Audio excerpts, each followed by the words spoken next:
unmute.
it's gonna be your nurse number, and then you create an account, with your nurse number. So if you want to swim, I could have told you so. Yeah, Yeah, that's all right. I'm just bringing up the poster. Okay. Are we supposed to start using them? Yeah, These they forms? went, July first. They automatically update. It's like the number one question. They automatically update on DocuSign, so it's already in there. See, The new ones. so. Or we- what? Yeah, I know. It's going to your If water. you, Yeah, yeah, if you go on. last week, then it would have been that The one. new one, correct. Yeah. I think I went in my email, because I had emailed them to Adam with highlighted versions of them. So do that. But, well, try to. Well, I need to know what your username is. Anyway, I don't know. I don't know where your nurse is. I don't know, I have to look it up. So sometimes they, like, you set it up when you first join BCAR. They give you like a link when you join and all that, and then you forget it exists until you need it. Usually how it goes. If you call them, they're probably good about giving it to them. They will, yeah. So if you call them and you usually have to verify in some way, but they'll just tell you what your username is. Now I have everything saved in my. Oh, then Yeah, can you forward it up? Or my nerd is 716. Oh God, hold on. Did you better think that? Yeah, he just got an email. He is the front desk, whatever email you can open there, fastest. Don't have it open. Okay, I can do the front desk. That's fine. Perfect. It looks like I got a phone number on my hand. You wrote it on your head. Like old school days, period.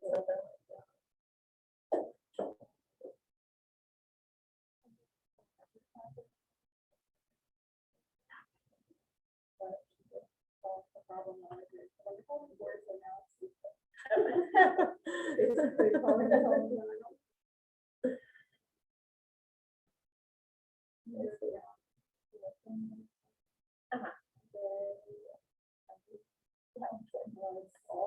So it didn't, I was talking to the commercial guy yesterday, and,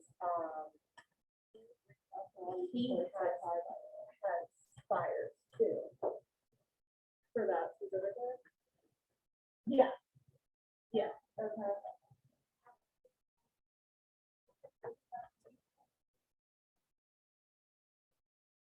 I don't have that picture of my daughter. It should be coming up in my thing. Oh, this yeah. Next month, because it was right, she went to school there. Oh, yeah? Uh-huh. It was beautiful in West Virginia. It is It's awesome. beautiful. Yeah. Even if you're sleeping outside. Even when you're sleeping outside and eating nothing but hot dogs. I had told people, she stood on this wall that, I mean, like, and she did a karate kid. move. Everyone there that was at the view just got silent. I didn't know what to say because I was afraid if I said anything, she would go boom. It's really high up. It was Yeah. really scary. Of course, that was when my 3-year-old decided to have like a temper tantrum, and I was like, listen, if you want to go down 100 stories, then like, I don't know what to tell you, man. All right, that's good. But at least somebody could take a picture.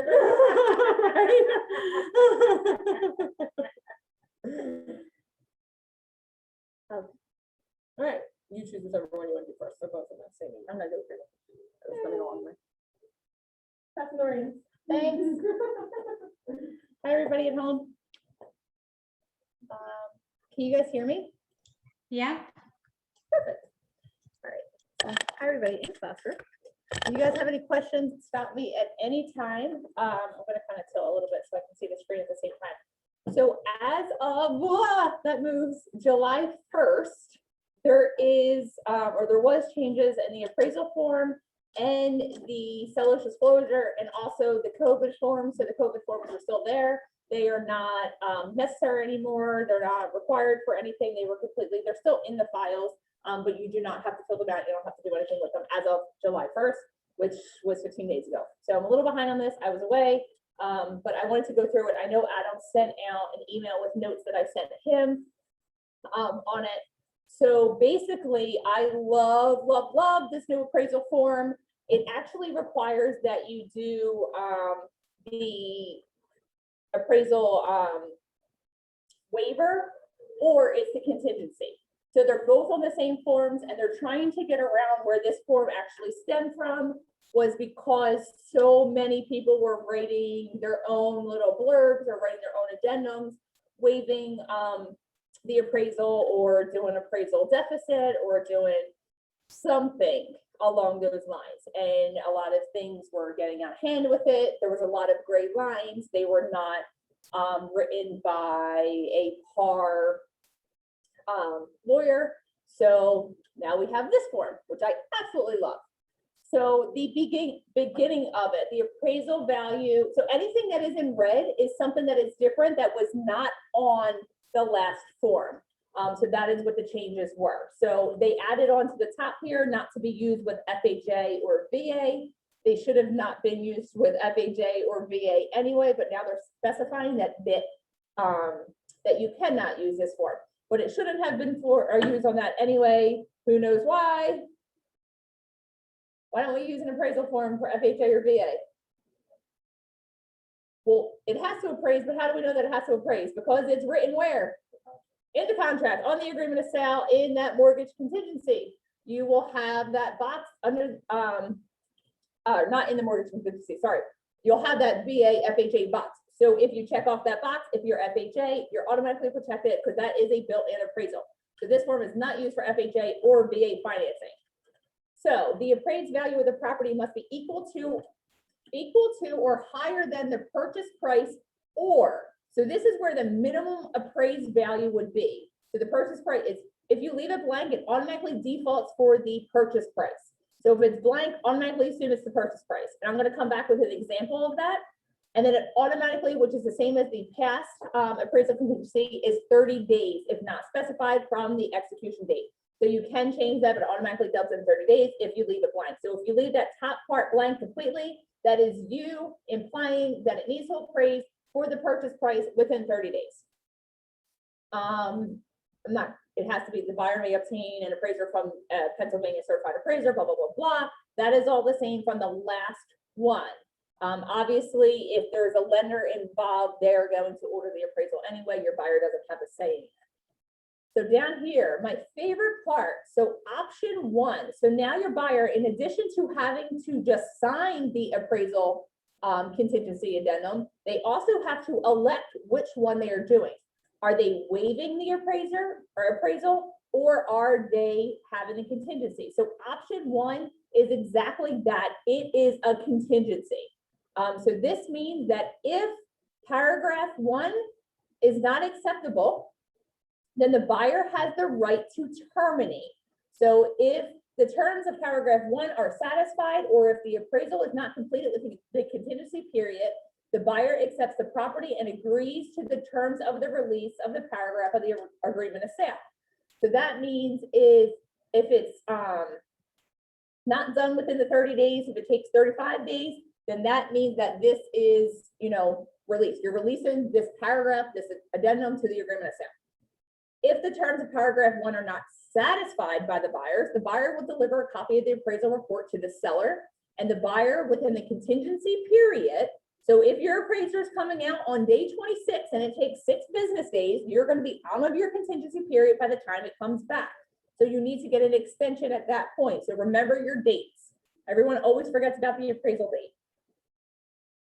So they have the right, the buyer then has the right to terminate the agreement of sale by written notice to the seller, with all deposit monies returned to the buyer in agreements to the term of the agreement of sale.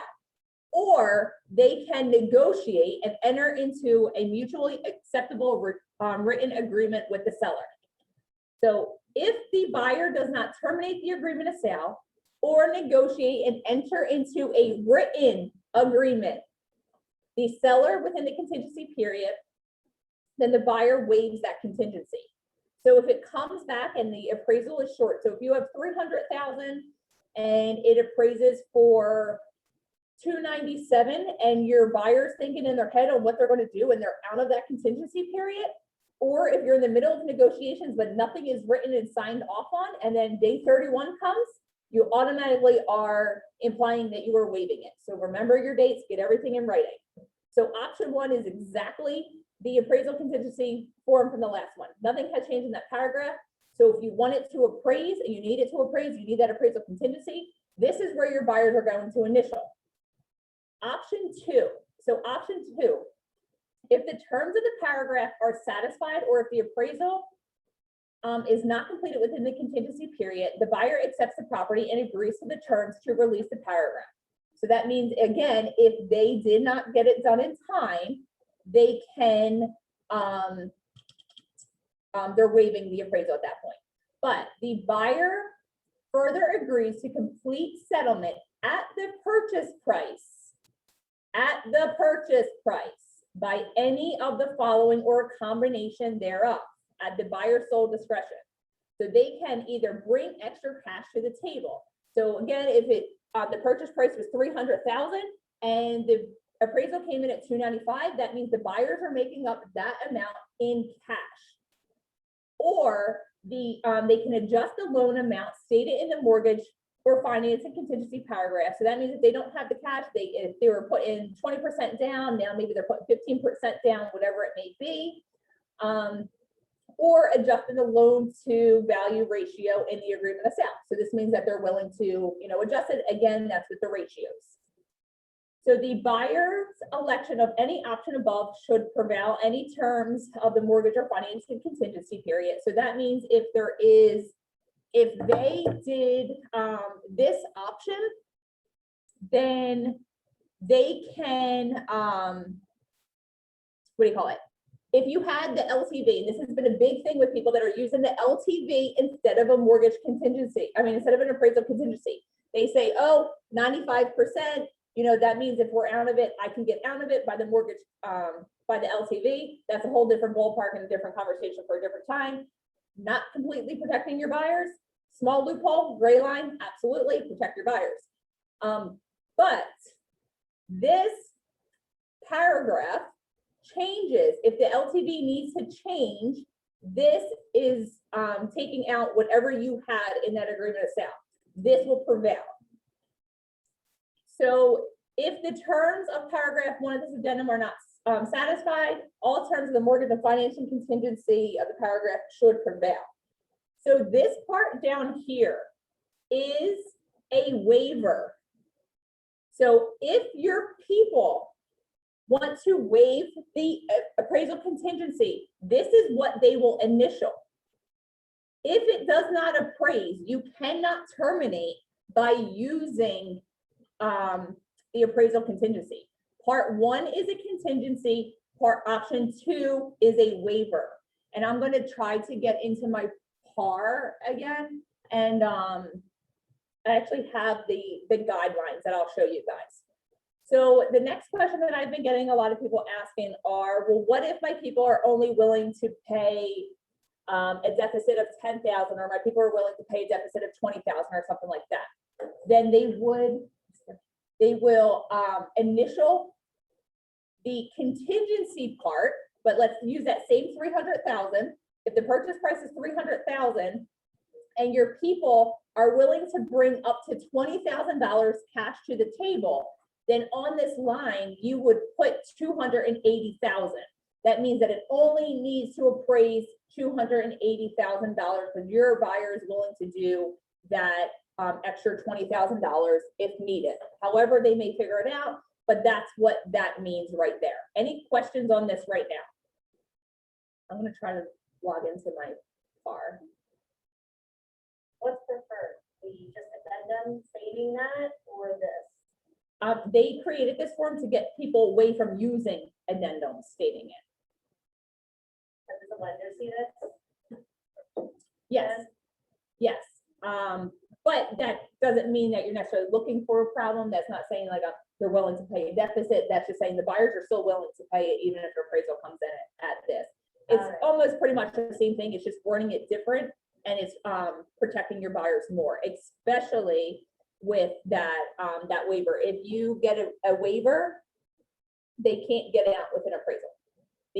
They can, however, if they don't have the funds to do it, and they do that, obviously they can still get a mortgage denial. But again, read that mortgage contingency box on your agreement of sale, because the mortgage contingency states that only a seller can terminate due to a mortgage contingency.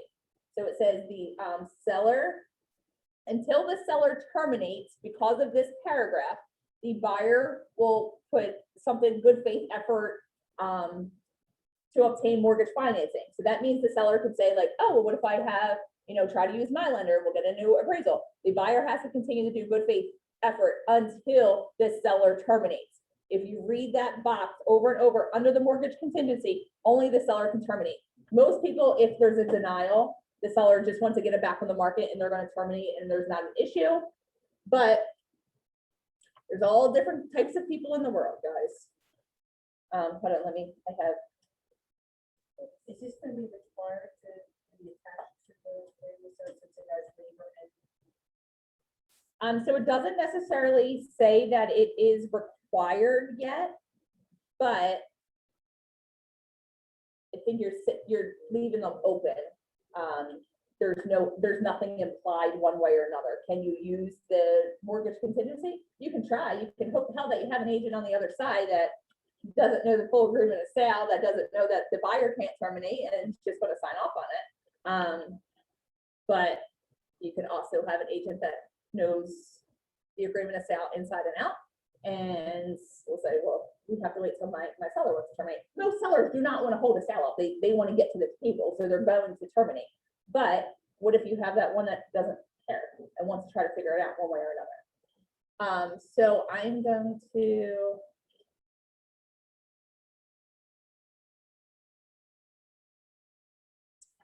show you that. Does anybody at home have any questions why this is loading? Can you guys even see my screen? I guess I should have asked that like half an hour ago, right?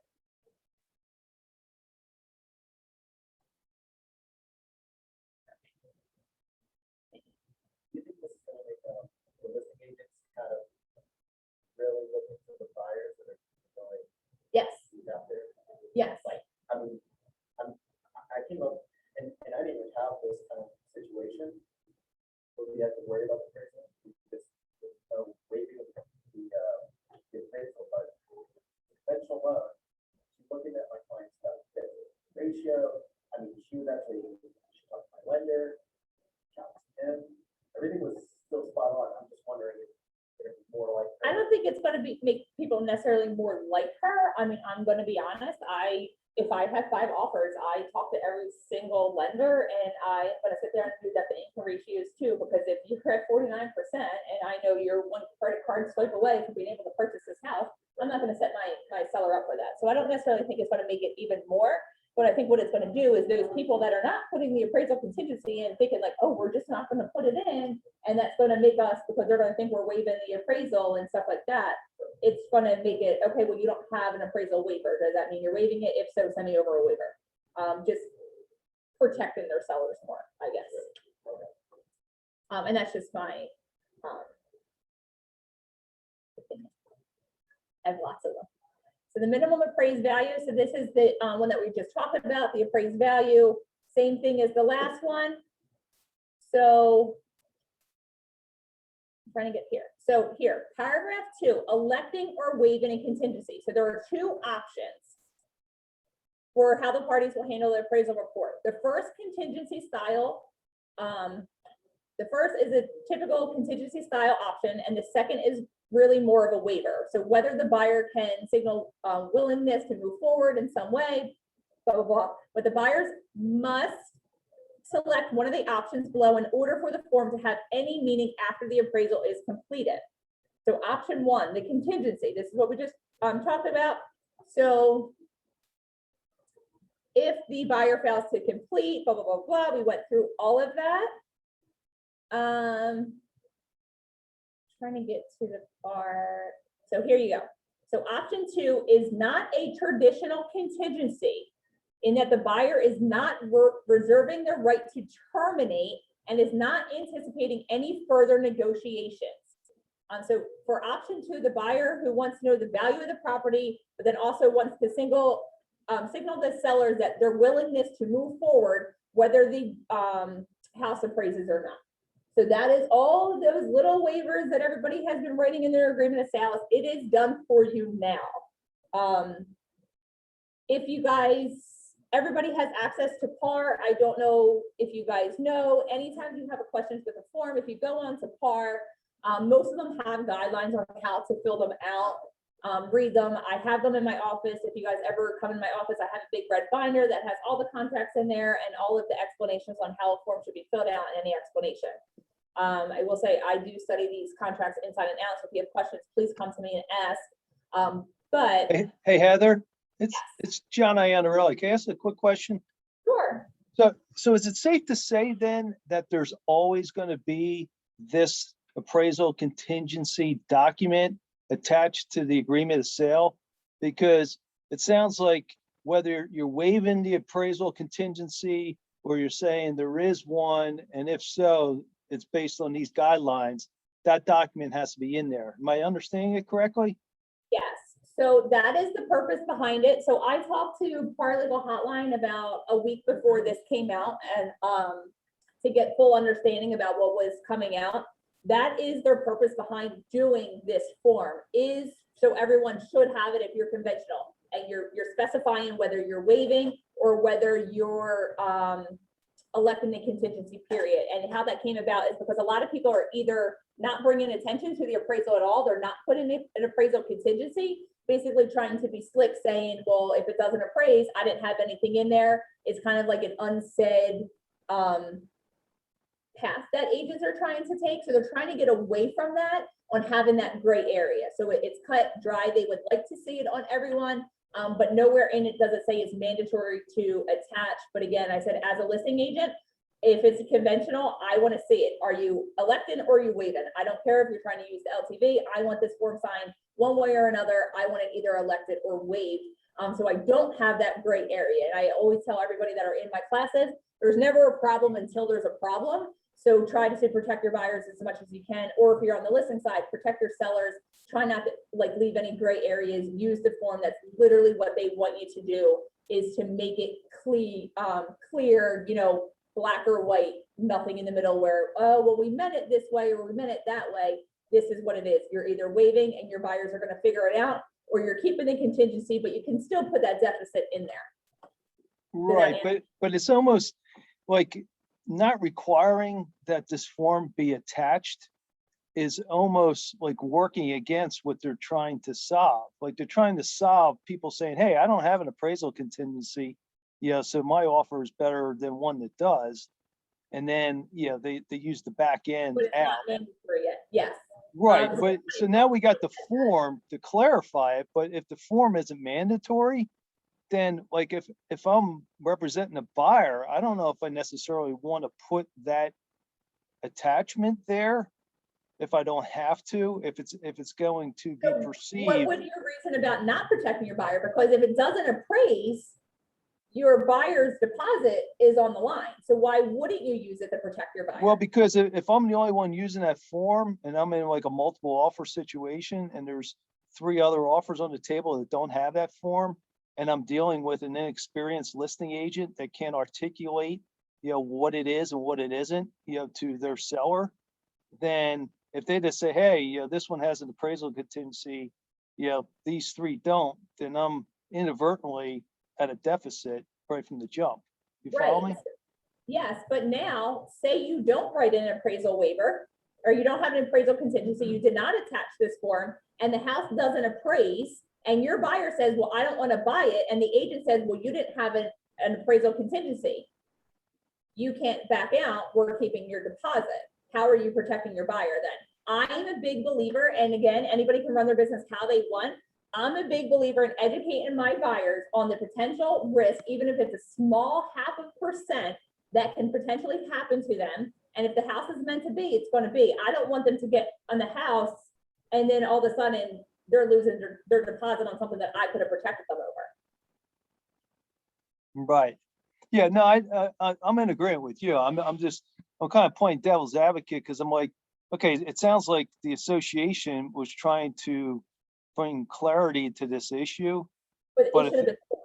But if it's not required, then you still have a lack of clarity between people who are gonna use it and people that aren't gonna use it. Yeah, Right, and no, I agree 100%, and it's funny because the same conversation that we're having right now is the conversation that I had with Hank. Me and Hank, I think he's coming to my house on Thanksgiving. I talk to Hank all the time at the Part Legal Hotline. But I was on the phone with him for almost 2 hours, and he actually emailed me like a whole article and everything like that. So I do think, and this is just again my opinion, I do think that we're gonna see in the future where it's going to be mandatory that if you're conventional, that you have to have, or conventional or cash, that this form will be required. It's not now, but I think all of these little gray areas that we're speaking of right now will eventually catch up. And once they start to see the court cases coming in, I think they're gonna make a move on it. That's usually what happens. So they've probably been getting so many calls on those gray areas of people not putting them on there that they're like, all right, we need to do something about this. Let's make it a waiver, but they didn't go to the full step yet. But I do think that we'll probably see that in the future. okay, so you've had this conversation with Hank then, because I was thinking maybe I would bring it up, as being on the board, So for B-Card honestly, to with you on the have some board, I leverage there.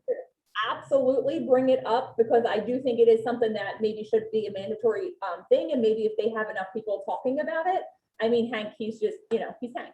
So does he really have leverage in getting things changed? Not necessarily, but he was just there to, answer the questions. But I would absolutely bring it up because if it's not, and maybe I'm correct, there's nowhere in here, there's nowhere in the form, there's nowhere on the guidelines that says it's mandatory. But, maybe they should add that line in. Yep, okay. All right, thanks, Heather, appreciate it. All right, any other questions on this form? When it should be used, how it should be used? I just cannot stress enough, protect your buyers.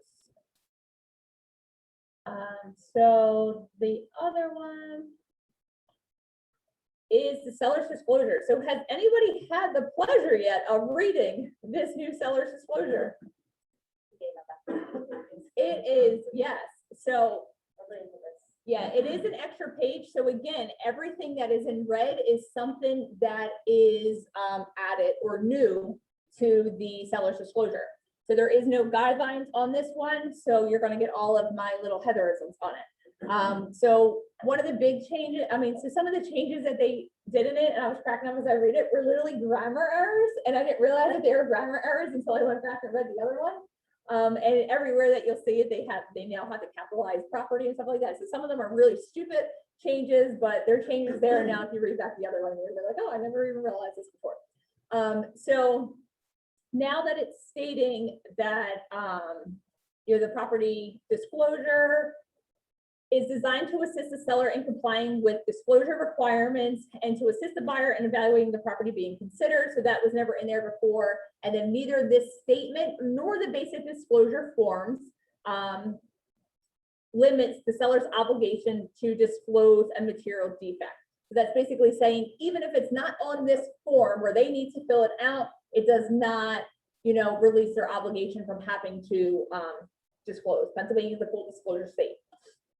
So, I'm going to skip through like a lot of this. So down here is just the common law duty to disclose, and the duty continues until settlement. So if all of a sudden a pipe bursts the day before settlement, they do need to disclose it. Or if anything happens from the time you went under contract to the time, or really to the time that they listed the house to the time you went to settlement, they need to disclose it.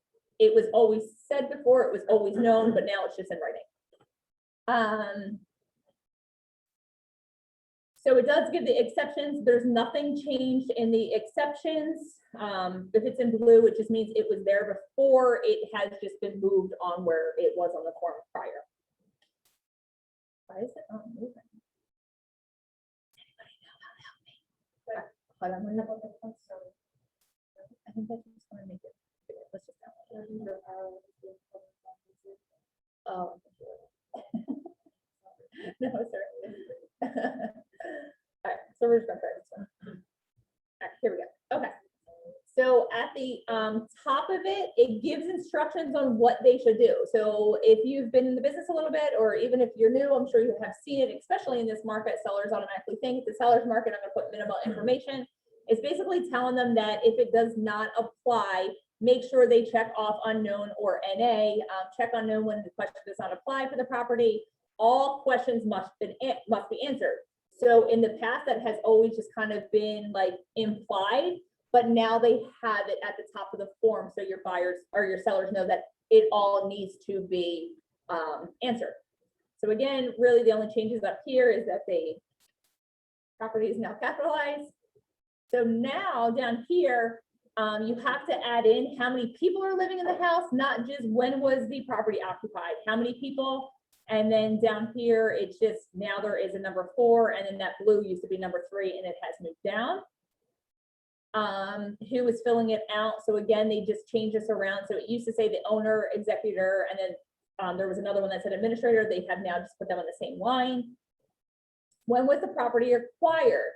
So that basically, when, you know, was it purchased? When did the estate get it? Anything like that? When was the property acquired? Because a lot of people were having issues before. This is what Hank was telling me, that they were saying that they had, they never technically purchased the property. So before it used to say, when was the property purchased? Well, they didn't purchase, their parents passed, left it to them, but they never technically purchased it. So I just think that's a very stupid scapegoat that people use, but people will try anything. So before it was saying, is there any pets living in the property? Now let's list any animals that have lived in the residence or in the other structures during your ownership. So that goes back to any pets, as long as you have lived in the property. This one was just different. It has just been moved, and they had added in, well, they didn't add anything, but now there's an F because they have separated some of the lines a little bit. I'm just going to kind of blow through this and just point out the necessary changes. But if you guys have any questions during it, feel free to stop me and I'll go back to it. So these are ones that I was laughing at. These were some of the grammar errors that were on it before. So really nothing changed with it. Now they have done multiple, because people say like the front, the back, or, you know, a roof on like a separate structure or something like that. Any past or present problems. Again, they put that same disclosure at the top of it, that everything needs to be filled out. So here's the big difference, and this is going to be on every different paragraph that is in the seller's disclosure. So not only, so if you answered yes, so are you aware of any past problems, blah, blah, blah, blah. If you check yes, now explain any yes answers on this line, include the location, that was always before, the extent of the problem, but now you have to put in the name of the person or the company who did repairs and the date they were done. So I have already had sellers saying, well, I did it myself. What do I put on that line? Be honest, you did it yourself. You don't want to lie at this point. I did have a seller put unknown. He goes, honestly, I don't know if I paid, like, it was so long ago. I'm like, I'm sure you know, you just don't want to put it, but you can't really call a seller out. So yeah, so that's a big one, and that is on every paragraph. So again, the sump pumps, so are they connected to a public sewer? And then they added in the words past or present water leakage, because before it used to say past or any, I forget how it was worded, something very broad. Now it's specifying. And again, who is the person in the company? They had really just put it in past or present on every paragraph, because people were disclosing things that had happened in the past, or something that was presently, but not going back before.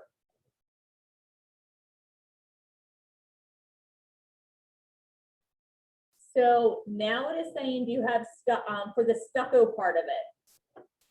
So is there any part of the property constructed with stucco? Yes. Now it is saying to indicate the type and the location. So is it just in the front of the house, and is it on the side, wherever it may be, and then provide the dates that it was installed. So if it was, I don't say born, but a house isn't born. If it's built, yes, there you go. If it was built with, and then that's how it was originally built, then just, I guess, put the date of construction. And again, if there was any problems, are you aware of any fire, storm, weather related, water, or hail? So this was added in. I don't really think that was probably because of a problem that happened around here per se. It was probably something somewhere obviously in PA, but I don't know if it was around here. But there was people that automatically went to fire and storm or ice, and they automatically think of water, but they don't think about any other little things that can happen with other things, so. Okay, so now before it used to just say addition structural changes, but now it's saying including remodeling. So if they remodeled a kitchen or if they remodeled a bathroom, they should be listing it here, and it continues now onto 2 different pages. So before it used to just say were permits obtained, yes, no, unknown. Now they have added NA because not all townships require permits.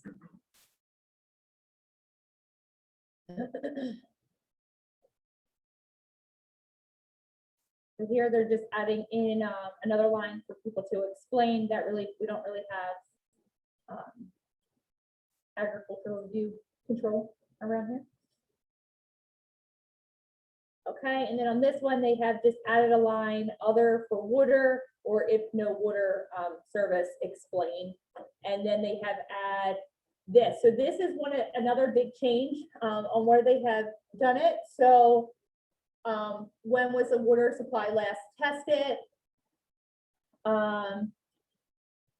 The test results, and is the water system shared? So if that's a yes, then is there a written agreement? Again, doesn't really affect us too much around here, but I know some places up the Poconos, and not that this covers Maryland either, but in Maryland, if you're building, then you do have shared water, and it might just be between 2 properties or something like that. So I don't know if they plan on doing that more around here, and that's why they added it, or if they had problems more upstate. Do you have a water softener, filter, or other conditioning system? So they added the word conditioning in, and is the softener, filter, or other treatments system leased? So all this stuff was on there before, they just have moved the position on where it is. And then down here was just another grammar mistake that they had on it. It wasn't really a grammar mistake, it just wasn't. I'm thinking all the little Karens came out. Seller shield thing, is this been updated for that too? So, am I being recorded? I think I'm being recorded. I'm gonna unrecord at the end and I'll answer that question. About the pre-loaded farm, or we do like a. Yes, Okay. yep, so, yeah, so I'm not sure if you guys can hear the questions and here, they're asking that if the preloaded forms have been updated. Yes, so DocuSign automatically updates with PAR. So if you still use .loop, the PAR forms are probably updated, but if you're using the seller and stuff like that, then they're probably not updated. That's .loop. DocuSign automatically, as of midnight, July 1st, they were updated right in our system. So explain any problems with your water supply, and then the work that it was done, the same thing. The sewage, who is the name of your current service provider. So that's a new one that was on there. And then this whole system about on-lot sewage. So they have added in a lot of it. Is it within 100 feet of a well? And before, it used to literally just say within 100 feet of a well, but now I guess whoever they wanted to say is this sewage.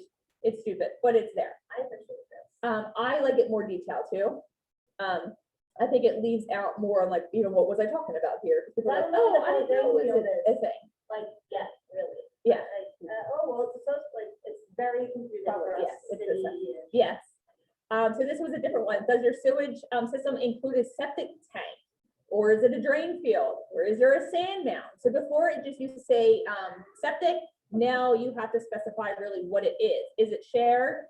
Other, is your sewage system supported by a backup or an alternate system? So that was a different line that was in there.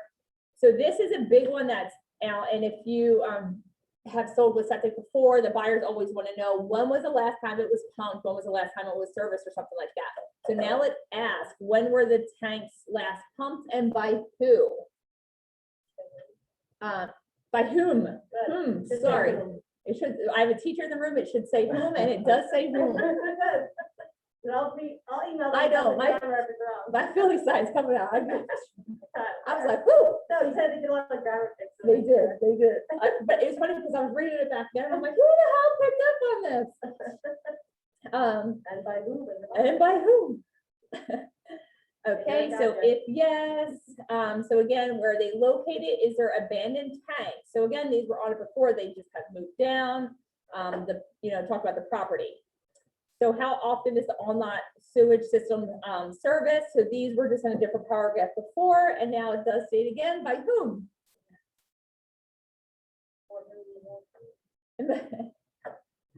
This one, the only change was, again, every single part now asks who did the work and the date that it was done. I've been telling my new buyers, just literally go buy a binder the day, and I actually may, if you want to steal one of my little things, I was thinking about buying a bulk thing of those big binders and putting my information on the front somehow, vinyl or something.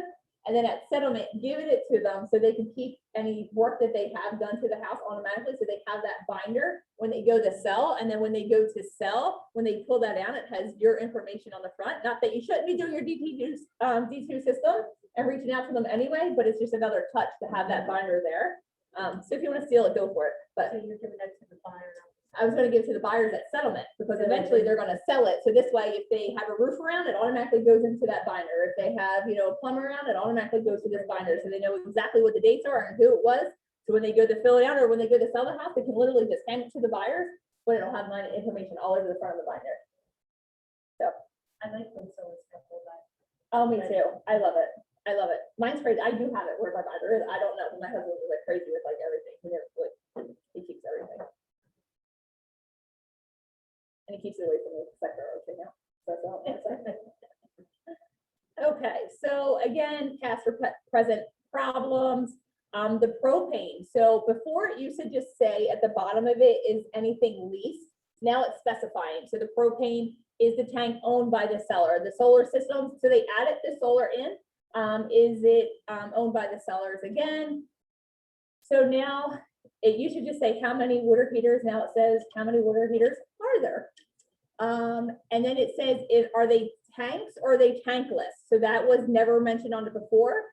And they are supposed to, I believe, what I was told at least, they're supposed to just check that off.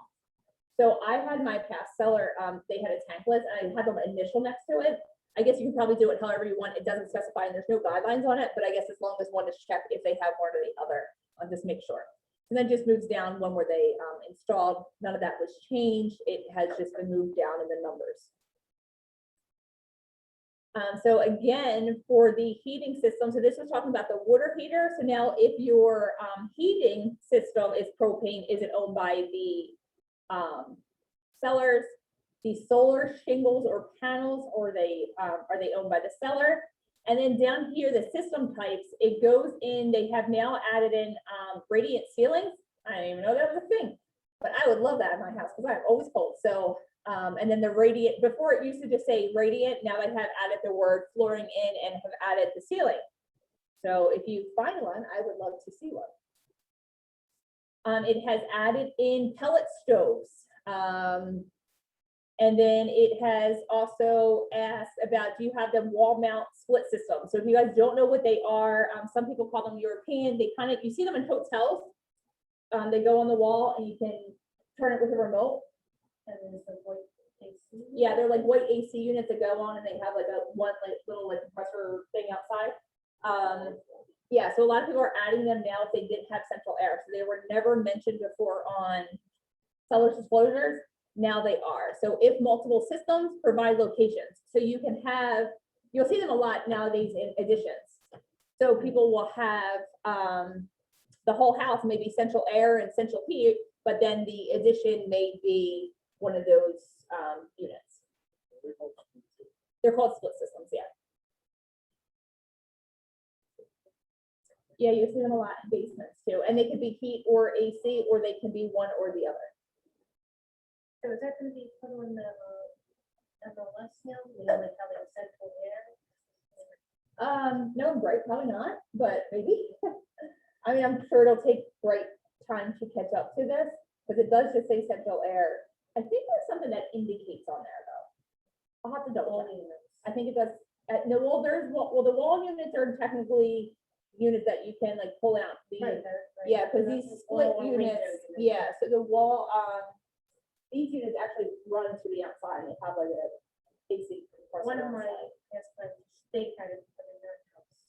They work And like crazy. she said it works great. It was Mhm. cheaper than getting Yep. central air. Yeah, so I just had that, I have a property in Philly that has been sitting and everyone's saying like it doesn't have central air and it was like 16,000 for them to get central air. but it was 7,000 for them to put these in, and they're like, well, we'll throw them in. I'm like, well, I feel like we're not gonna do that. oh yeah, I absolutely would too.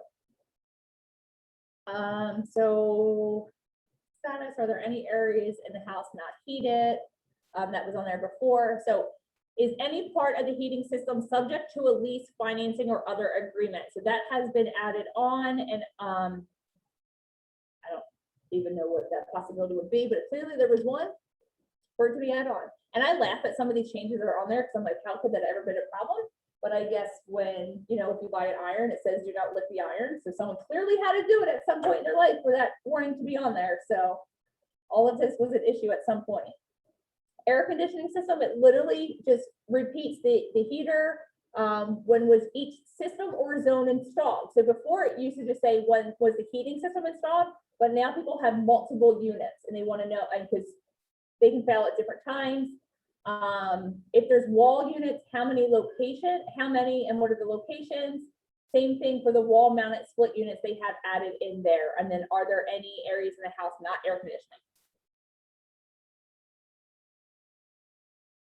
Electrical, so they have added in about solar panels. So is the electrical system solar panel or powered? If yes, is it entirely or partial? And then is it subject to lease, financing, or another agreement? That's becoming a big thing around here. Mhm. Did it really hit hard a Yeah, couple years ago. yeah. So, So, oh God, this section is gonna be the death of me, guys. So this section is pretty much equal to the other one, but it says, this section, I'm gonna read this twice to you. This section is intended to identify problems or repairs and must be completed for each item that will or may be included with the property. So that will or may be included in the property. The terms of the agreement of sale negotiated between the buyers and sellers will determine which items, if any, are included in the purchase of the property. The fact that an item is listed does not mean it is included to the agreement of sale. So I get questions all the time. It is checked off on the seller's disclosure, but it's not in MLS, or you get to settlement and, oh, they didn't leave this behind, but it's checked off in the MLS. This is just stating what is there.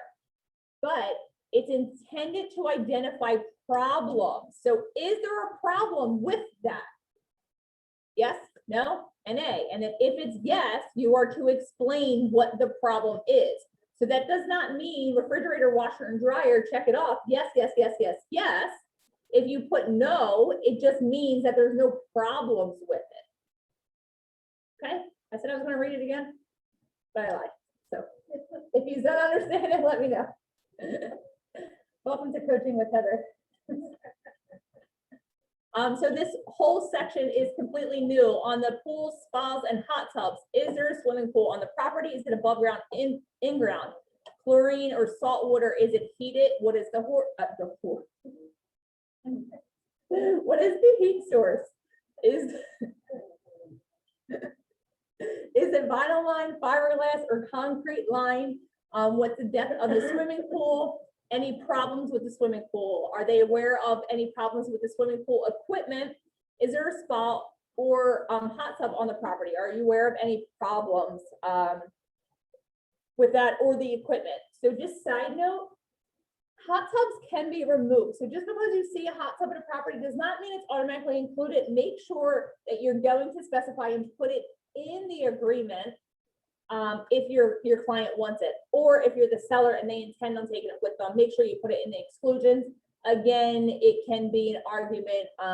It is one of those gray areas because technically it is tied into the house, but technically only the wire is tied into the house and not the hot tub. So that is the gray area that they were giving.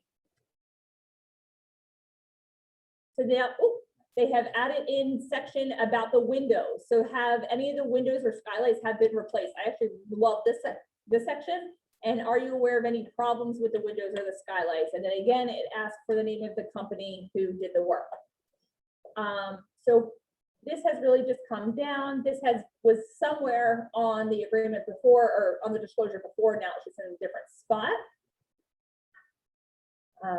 most of this isn't even going to apply to us. They have added on, instead of somebody just being able to call, they added on the email for environmental protection. Here, again, it's just different spot. And then they have, is the property is accessed directly without crossing any other property by or from a public road? Can the property be accessed from the private road or a lane? So that's just more because people are, when they're buying land, they're going down more like shared roads and stuff like that. So now they just need to specify. And then this was on there before, just in a different spot. So the way that they were explaining it to me was if it's,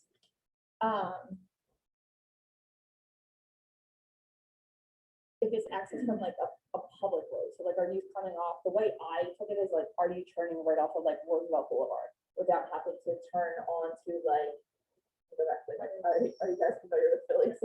Yeah, instead of turning onto like a side street, like I'm not gonna turn onto like Bryan Ave to turn onto like Browse. I'm literally gonna turn right off the boulevard onto that, if it's a, you know, like right off of a public road.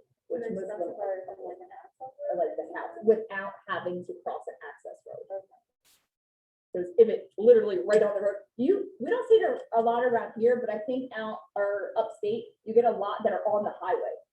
And like the address is like a highway and stuff like that. So I think it's more asking that. I don't think it has anything to do with anything around here because everything's accessed, like, no one's just gonna park in the middle of the boulevard and be like, I'm home.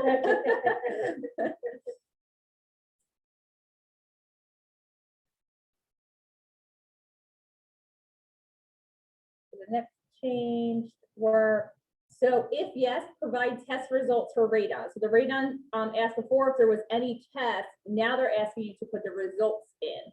So before it was like almost like a little chart looking thing. Now it's just asking you to put it directly on the line.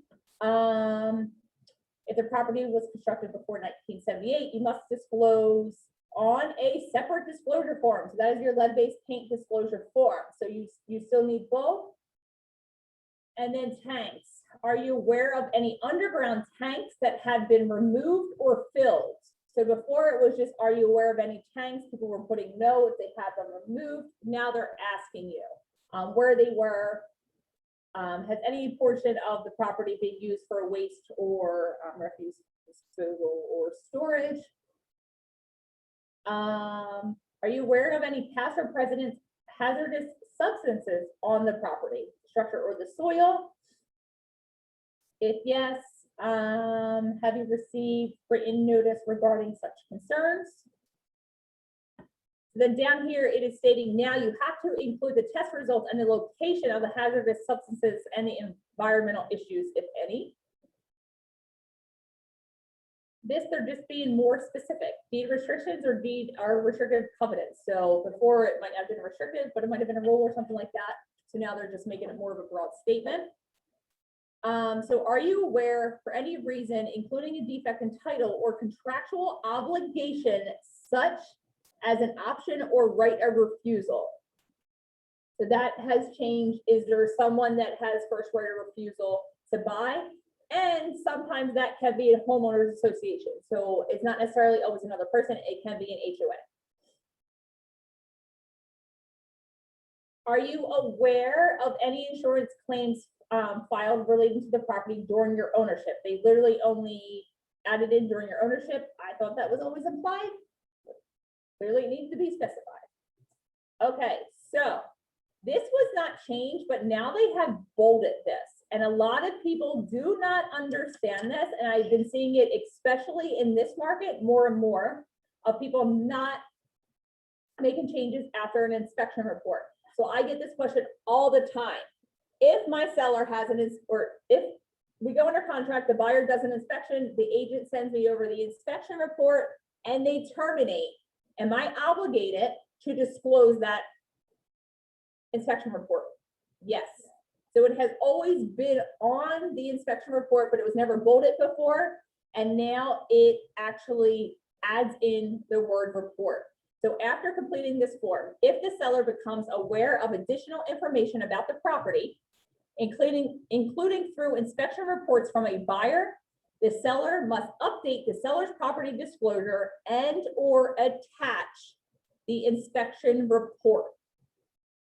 So what I have been doing, I don't have my people change the disclosure at all, because I think this is a very big catch-22, because we don't know who this inspector is that's calling this stuff out. So I just attach the report and I tell my people, or I tell the, the new buyers or whatever, you're free to take a look at it, but take it with a grain of salt, because we don't know who it was. If my seller thinks this is wrong or whatever, but I have to, show it to you, still get your own, inspection or whatever it may be. So that has always been a rule, but people don't read. This only needs to be changed if they pull through and. Right. Or you don't have to change. Yeah, so you technically don't have to change it, you can Like, just just attach attach the the report, report, yeah, so the only time I have my seller actually change it is if, we did an inspection and they fell through, and my people were like, oh my God, well, I don't want, the next person's gonna do the same thing, so they fix it or whatever, I then have them updated that, but there are addendums to the agreement, or to the seller's disclosure, which people also don't know, that is, adding or changing something in the disclosure. So everything else is the same. So down here it just states, if any information supplied on this form becomes inaccurate following completion of this form, the seller shall notify the buyer in writing. Hey, So- Heather, Yes. quick question on the attaching the report. Do you attach like the whole report, or is just a summary section good enough? So I will find out, because I don't really know the answer to that. I personally just do the whole report, because sometimes the summary, I feel, makes it seem like it's a lot worse, and then when you read it, you're like, oh, like it's, this is on every report that I've seen, so I personally do the whole thing. Okay. And that's what I have been seeing. I've never seen anyone just do like a summary report or something like that. Because I would say, because technically the summary part is only pointing out immediate defects, whereas the other stuff may have maintenance things that might happen like 5 years from now, 10 years, or and then the life expectancy verbiage that's not necessarily in the defect. So my gut tells me the whole report, but I will get clarification on that. Okay, thanks.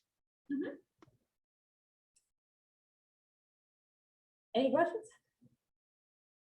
Why are people using this yet? Because they don't know. People don't read, their offices didn't get it out in time. I was on vacation when it came out, but, yeah, some people, their offices just haven't put it out yet, and they Like, put it's automatically in.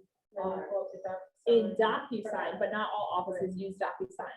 So anybody that uses DocuSign, it automatically has been uploaded, but if people, some offices, so you've got Loop, they're not uploaded, and, some people have their own internal thingamajigs, so that's my professional wording on that.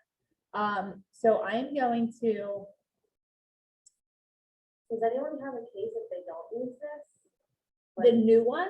Yeah, because this is more So- information than the old one. So technically, so Jackie's question is, anybody have a case if they don't use this?